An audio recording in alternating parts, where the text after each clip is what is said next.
O Livro dos Espíritos, Introdução ao Estudo da Doutrina Espírita. Título 13, As Divergências de Linguagem.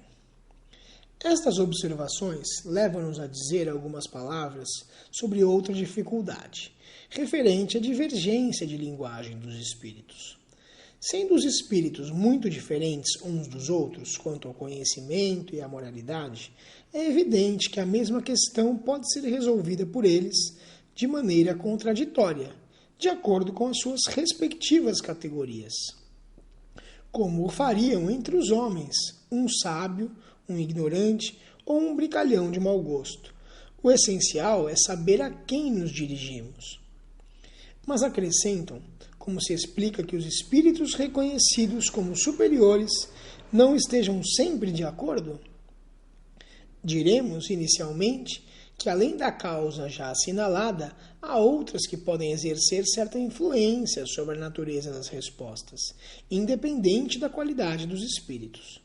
Este é um ponto capital, cuja explicação obteremos pelo estudo. Eis porque dizemos que estes estudos requerem atenção contínua, observação profunda e, sobretudo, como aliás, todas as ciências humanas, a continuidade e a perseverança. Necessitamos de anos para fazer um médico medíocre e 3/4 partes da vida para fazer um sábio. Mas quer-se obter em algumas horas a ciência do infinito? Que ninguém, portanto, se iluda. O estudo do Espiritismo é imenso. Liga-se a todas as questões da metafísica e da ordem social. É todo um mundo que se abre ante nós. Será de espantar que exija tempo, e muito tempo, para sua realização? A contradição, aliás, não é sempre tão real quanto pode parecer. Não vemos todos os dias homens que professam a mesma ciência divergirem nas suas definições, seja porque empregam termos diferentes, seja por diferenças de ponto de vista, embora a ideia fundamental seja sempre a mesma? Que se conte, se possível, o número de definições dadas sobre a gramática. Acrescentemos que a forma da resposta depende quase sempre da forma da pergunta. Seria pueril, portanto, ver-se uma contradição onde geralmente não existe mais do que uma diferença de palavras.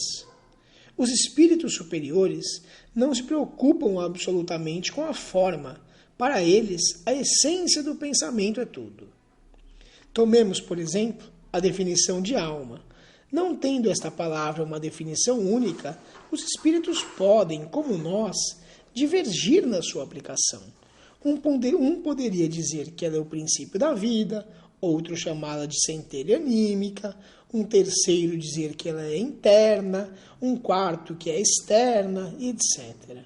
E todos terão razão segundo os seus pontos de vista. Poderíamos mesmo acreditar que alguns deles professem teorias materialistas e, no entanto, não será assim. O mesmo acontece com relação a Deus. Será Ele princípio de todas as coisas, o Criador do universo, a inteligência suprema, o infinito, o grande Espírito, e etc. Mas, em definitivo, será sempre Deus. Se temos ainda a classificação dos espíritos. Formam eles uma série ininterrupta do mais baixo ao mais alto grau. A sua classificação é, portanto, arbitrária.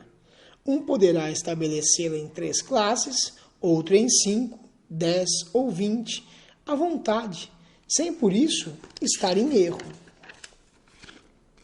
Todas as ciências humanas oferecem o mesmo exemplo. Cada sábio tem o seu sistema. Os sistemas variam, mas a ciência é sempre a mesma. Quer se apresente botânica pelo sistema de Linneu, de Jussot ou Tournefort, não se saberá menos botânica. Deixemos, portanto, de dar às coisas puramente convencionais mais importância do que merecem, para nos atermos ao que é verdadeiramente sério, e não raro a reflexão nos fará descobrir, naquilo que parece mais disparatado, uma similitude que nos escapara ao primeiro exame.